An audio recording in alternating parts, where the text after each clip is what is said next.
Welcome to the Elite Real Estate Agents of SEQ podcast, where I sit down with some of the most successful and respected real estate agents working right here in one of Australia's most beautiful and sought-after regions, Southeast Queensland. This podcast gives you a genuine, behind-the-scenes look at who these agents are as people, what makes them stand out in the industry, and most importantly, can help you decide if they're the right fit to guide your property journey. So sit back, relax, and enjoy the conversation. You might just be listening to the perfect person to sell your property. Hello, and thanks for tuning into the very first episode of Elite Real Estate Agents of SEQ. This podcast is all about helping you get to know the people behind the property signs, the agents who live and breathe real estate in our beautiful region here in Southeast Queensland, and who've built a reputation for getting results. So let's kick things off in this very first episode, because today I'm joined by someone who's been called a selling machine, and for good reason. Campbell Moore has been in real estate since 1990 and has built a reputation as one of the Gold Coast's most trusted and dynamic agents. He's been a finalist in multiple auctioneering competitions and has appeared on national TV programs like Hot Property, Location and Hot Auctions. Now, Campbell's career is marked by a string of awards and a client referral rate of over 85%, which it really reflects his ability to consistently deliver amazing results. He's known for his friendly, down-to-earth nature and his knack for connecting with clients from all walks of life. Now, before real estate, Campbell was a PE teacher and sports coach in Victoria and even opened his own indoor tennis stadium. He moved here to the Gold Coast in 2007 and now calls Broadbeach home. When he's not closing deals, you'll find him at the beach or enjoying time with his 4 kids. So let's dive in to get the story behind the agent and find out what makes Campbell Moore one of Southeast Queensland's most elite agents. Campbell, welcome to the podcast. Wow, thanks, Evan. That's a mean introduction. I'll run with that, though. Okay, I'm a little tired after all of that. Yeah, I feel like half the podcast is over before we've begun. But no, look, let's wind it back, Campbell. Yeah. Look, I want to know about you and I want to know about what led you into real estate. But look, tell me a little bit about your background, where you grew up, and I guess just a little bit about you as a person. Right, I grew up in Victoria, nice and cold Victoria, on a farm, etc. Went to boarding school. Then I became a PE teacher after leaving that down in Latrobe Valley. And I coached a lot of AFL teams down there and was a PE teacher and bought a few properties in real estate. Because sport is a passion of yours, isn't it? It is a passion of mine. Yeah, It always has been. I'm a Queenslander now, though. But sport has been a passion of mine for a long, long time. But I bought a few properties in Latrobe Valley, so that was actually my starting point interest in real estate. Okay, so how old were you when you did start your property portfolio, when you did start buying property? Oh, look, I'd probably finished university. I was probably about 25, 24 or something like that. I can't recall now because it's such a long time ago, Adam, as you can imagine. Sure. Yeah. Okay. Property prices would have been a bit different back then. They were so cheap then. Can you remember what price would your first property have been that you bought? Could you remember that? Geez, probably nearly sounds pounds, shillings in pence, doesn't it? No, it was in dollars. Oh, look, I don't know. It was probably in a fairly low socio-economic area where I was stationed as my first teaching appointment. So I'm guessing $250,000 or something like that for a 3-bedroom, 2-bathroom home as a guess. Yep. Long time ago. Right, very long time ago. Yeah. Fantastic. So you started as a PE teacher. What drove you to leave that? Oh, look, I was always interested in real estate, and then I'd been a PE teacher for a long time. I loved it with a passion because I've been a sports nut, but then I had a lot of interest in real estate, and then I had a passion, being sport, to build an indoor tennis stadium, five indoor courts and creation. So you actually built that? Yeah, I actually built that, etc. Okay, where was that? That was in the Latrobe Valley, etc. So that's a long time ago, and that was a lot of fun, a lot of hard work, but a lot of fun. So I enjoyed that. But then I went into real estate, which is what I wanted to do in Melbourne. Yep. And then I was there. What was the first agency you joined? It was Noel Jones in Carnegie in Melbourne. I'll never forget the first job. So a little independent. Oh, no, it wasn't. It was a franchise for probably about 8 or 9 offices. Right, okay. And then just that grew, and then I owned my own company in Melbourne for probably about 9 or 10 years, and then I decided to move to Queensland because my wife and she moved up to Queensland with my 2 kids. She's an ex now, and so she moved up to Queensland. So I came up here too because it was really because I wanted to be with the kids, and also I got a bit over being an employer, to be quite honest. Where now I can do exactly what I want to do, 100%. So it's a lot more enjoyable now. Right, fantastic. So you moved to the Gold Coast, that was, I think we said 2007? Yeah, probably, nearly 20 years ago, around about that anyway, and I've loved it ever since. Been in Broadbeach the whole time? Oh, yeah, around the Broadbeach area, because the kids lived in Broadbeach Waters, so I was kind of around that area, and that's where I wanted to be, is the central part of the Gold Coast as well, which is around the Broadbeach Waters, Mermaid, all that area is pretty sensible, because Gold Coast is a small place when you come from Melbourne. It would be. So you can sell real estate all over the coast, where in Melbourne it's only 3 suburbs away, so it's different. So what would you be doing if you weren't a real estate agent? Wow, that's a big call. Because that's probably something you haven't considered for a long, long time. I always wanted to be a sports commentator, actually. Yeah? That's what I really wanted AFL? to do. It probably would have been AFL, basically, but I'm a sports nut on all issues, so that probably would have been my passion. I'm not saying that I would have been that. I mean, some people said you've got a good face for radio, so I don't know, that's a bit hurtful, but anyway, but I probably, I don't know whether I would have got it. I've got no idea, to be quite honest. Yep, so sports commentator. Yeah. But you do love your AFL, and one thing we do have in common is our love of the Melbourne Demons. We are the Demons. We don't talk about that this year, though, Adam. We won't. But hopefully, as people listen to this in years ahead, we are doing far better than we are doing right now. Fantastic. Other sports that you're into then, other than AFL? Just about anything? Tennis? Yeah. Actually, that reminds me, I was going to ask back before we got off the subject, is the tennis centre you built, is it still there today? No. It's not. No, because that's a long time ago. No, it is. I just that. wondered. I gathered, things move on, developments and so forth. It was a really successful tennis centre too. Really busy, flat out, all day, all night. But then 20 years later, they bulldoze it and make a big retirement village because it was on a lot of acreage as well. Sure. So it was really good. Yeah. Fantastic. Yeah. Okay. So, look, before we sort of work our way into you as an agent, have you got any sort of personal story that maybe shaped the way you work now? Is there anything, or maybe even a favourite childhood memory? Well, I was lucky. I had a really good supportive family and a family unit, which is really important, which is not always the case. So I was very lucky there and close to all my brothers, etc. And so my childhood memories are really, really good.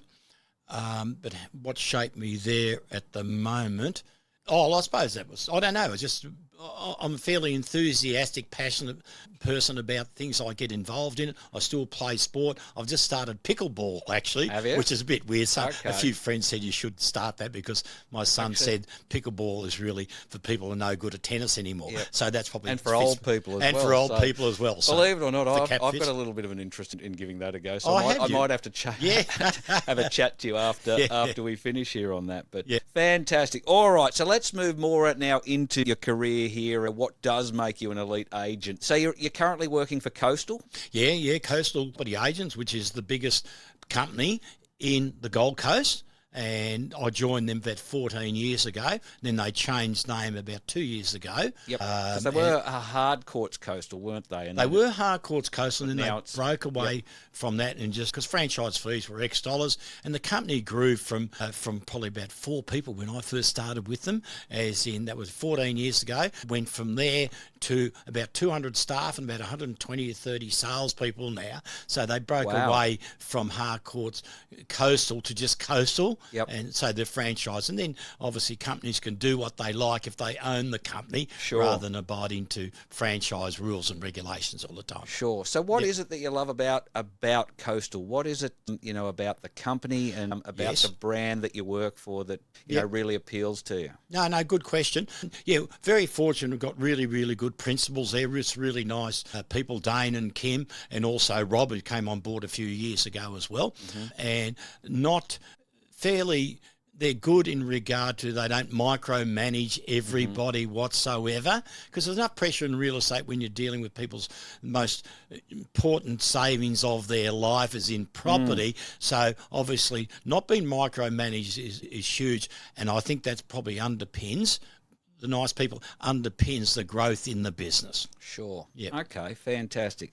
So look, briefly, describe a standard week for Campbell Moore from a Monday through to a Sunday on what it looks like to be a real estate agent, because a lot of people think all you guys do is go and put the sign in and That's it. put the ads on realestate.com and turn up to an open home and rest sort is out history. sort out some contracts. So talk me through a standard week. I'm really, really busy in my personal life and also business life, but it would blow people's mind in regard to how much administration salespeople need to do. And that's with either copies on properties or returning emails, text messages, organising, everything in regard to property, because we're dealing with people's biggest asset, generally speaking. So the amount of work required to get that right to people's satisfaction is huge, but good and satisfying to customers. Sure. Yep. So a huge amount of admin that goes into admin, and look, I live in Broadbeach as well, so the office is about 70 metres from me, so it's nice and easy for me, and I greet and meet people often down at a coffee shop, whether that's friends or real estate clients as well, because it really then becomes about people rather than houses. And to me, that's probably the most important thing I've learnt in real estate in 30 years, is that most people think that real estate agents are dealing with houses, property, land, etc. and apartments, but they're not. They're really dealing with people. So that's been the core focus with myself, is we're dealing with people, and that personal type of that personal side of real estate is really, really important for me, and also for other people as well. Sure. Yeah. Well, look, you must be, incredible at what you do with that kind of referral rate that you do have. What does it's enormous, actually. Not so many people would do that. What makes your client experience so exceptional? What do you do? I'm a very personable guy, to be quite honest, Adam, and that's people really like important. you, Campbell. That's what we're saying. No, well, even if I do, enough. I don't like saying it myself, but I like people. And people's my world, and I'm very personal in regard to that. But in the back end too, I'm very focused on getting things done correctly, regardless of a conversation, because it takes a little bit of time to get things right as far as open times. Correct presentation, correct, etc., and all that. So I am pretty focused on getting it right, so there isn't any mistakes along. But sure. Yeah. Tell us, what you believe about selling that maybe some others don't. What makes you unique? Oh, the biggest unique thing is I'm an auctioneer as well. Right. And I've done auctioneering for over 20, 25 years, etc. In southeast Queensland, there's not many people who are auctioneers as well as a salesperson. No. I could rock up anywhere and do an auction, and people said, oh, that was a good auction, that was great, and I don't even know the property. However, if I'm a salesperson as well as an auctioneer, I know the buyers, I know where they're really at or not at. Yep. I know the property intimately, etc. So that makes it a lot easier for me representing my vendors in regard to get a better price. It's very rare that happens where you've got an auctioneer and a salesperson. So I do want to understand this, because this isn't something I've never thought about. So you can auction the properties that you're the selling agent on? Correct. Okay, because as I've mostly seen, an agent will bring in an auctioneer. Correct. Because they're not obviously, qualified or experienced to be able to do that themselves. So. And they don't know the property really well, because look, at the end of the day, as an auctioneer, it's pretty easy once you've done it. It's just a different audience, like a comedian. They've got a different audience. Working the crowd, isn't it, to a certain extent? However, if I know the crowd, and I know how many times I've inspected the property, I know where they are monetary-wise, and I know the property. The levers to pull and 100%, things. 100%. It becomes a bit more personable in regard to that as well. What percentage of properties, and this is probably hard for you to maybe know, over the period, let's call it the last 5 years, would you have done through auction versus a private treaty sale? What would be the percentage of auction? Oh, probably 80%, 70 or 80%, and that is just a big guess. Tends to lend itself more to that sort of sale, doesn't it, an auction? Oh, I'm not too sure whether it's specific to suburb. I'm not too sure whether it's specific to type of property as well.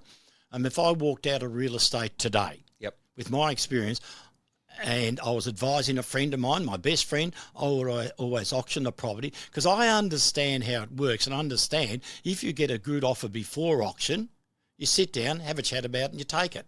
Yep. Or if it doesn't sell then, you sell at auction. If it still doesn't sell, you sell after auction. So it's the same as private treaty all the way along, but you've got choices Just along with the the- long, 100%. But that's Sure. what I would do. But I understand it from the inside in regard to how it works because I'm representing the vendor every time and understand Sure. auctions favour vendors, not so much buyers. So your office is in Broadbeach. You live Yes. in Broadbeach. Yes. You live Socialise and in breed Broadbeach. So 100%. it would be fair to say you're a Broadbeach specialist when it comes to you would sell. You sell all over the coast. I sell all over the coast from Varsity Lakes. I just sold one there, which was another referral for a property that I sold in Hope Island. I sold one there about 3 or 4 weeks ago as well, and in Broadbeach. Yeah, everywhere around the coast because the Gold Coast is a fairly small place, etc. But around Broadbeach is where I live. That makes it really easy for me, etc. Because I've got a good feel for that specific area. Sure. Yeah. All right. Can we talk a few numbers? Yes. Can you have your best estimate of how many properties you've sold in your career? Oh, no, hundreds and hundreds. Oh, look, Adam, I've done it for 30 years. I know. To remember the number this of properties. isn't meant to be an easy question, Campbell. I have no idea, Adam, to be quite honest. Could it be 1,000? I would have to be. It would have to be. If you did the arithmetic and worked out average per year, 30 years. Geez, impromptu mathematics is not my forte, but I'm just saying, it'd be thousands. Yeah. Well, the next one I've got for you is highest selling price of a property you've sold. 5.6. 5.6. Yes. Was that yes. How long ago was that?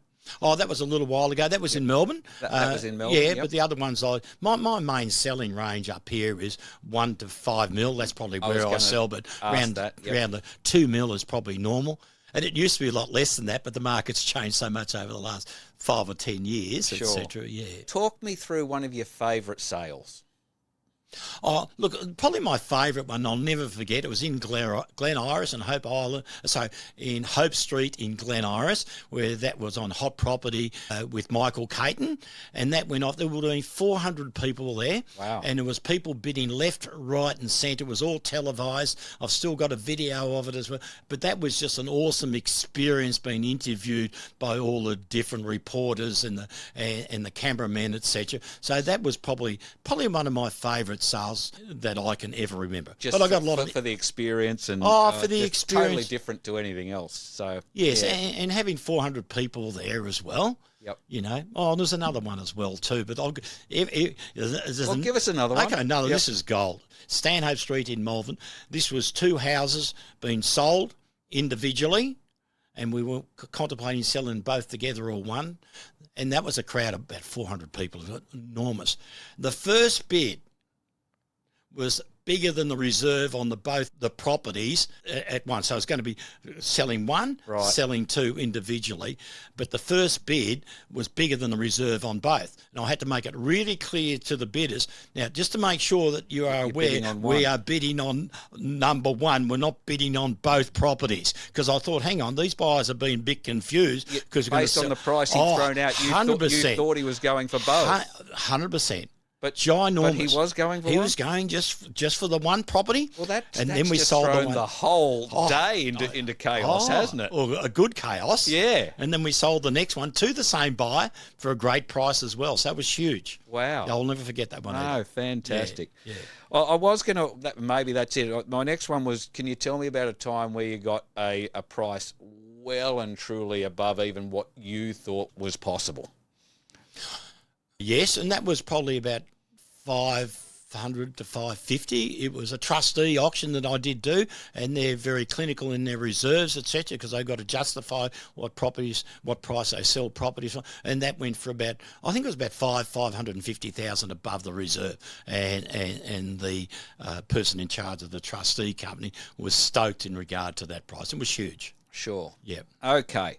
A time you've gone the extra mile for someone and really seen the result from what you've gone and done for them.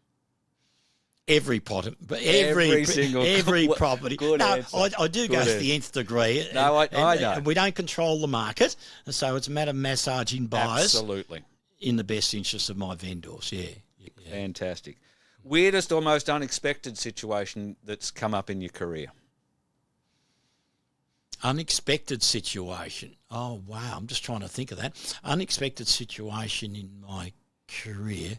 I suppose. Well, I guess Yeah. the story you just gave us was probably one where you've had someone bid a price that on one property that you exceeded the reserve on both. On both. It was ginormous. I mean, did the crowd just sort of gasp? What? Oh, 100%, because they thought exactly what I did as an auctioneer, that hang on, they think they're bidding for both. And when you did clarify with him, he's just gone, no, I'm right. I know we're bidding, on one. The bidding kept on going from there anyway. So once it was at a price better than both, everyone got involved and the bidding even went higher. So he was pushed higher. Then it was just ginormous. Wow. It was a deceased estate, etc. on 2 unrenovated. It just went totally berserk. Okay. Yep. All right. We're going to give you what I now call my quick fire round. Right, okay? hit me. Five quick questions. First thing that comes to mind, short, sharp answers. Okay. One word to describe your negotiation style. Massaging deals. That's 2 I'm not words. too sure. That's one word. All right. Yeah. Okay. 3 words your clients would use to describe you. A great guy. A great guy. Perfect. Biggest myth about real estate agents. Look, real estate agents are just people no different to anybody else, just doing a different vocation, but are in control of people's greatest financial asset, etc. Whether people are as empathetic, not all real estate is empathetic as what they probably need to be representing people. Sure. Weirdest thing you've seen at an open home? Oh, there'll be a few. I honestly can't think of one just off the top of my head. Or probably one that you can say, maybe. Or one that I could say, mate, fair call. No, I can't think of one at all. Can't think of one? All right. If your real estate career was a movie, what would it be called? If it was a movie, what would it be called? Yeah.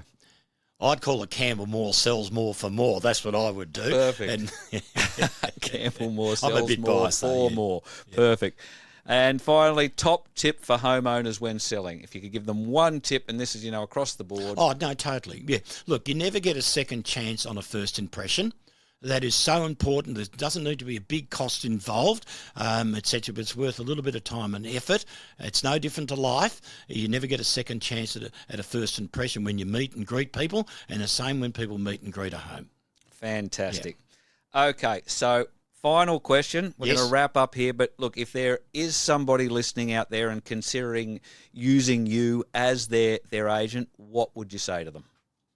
I'm a very personable guy, and it's really important. I know the people who are contemplating selling.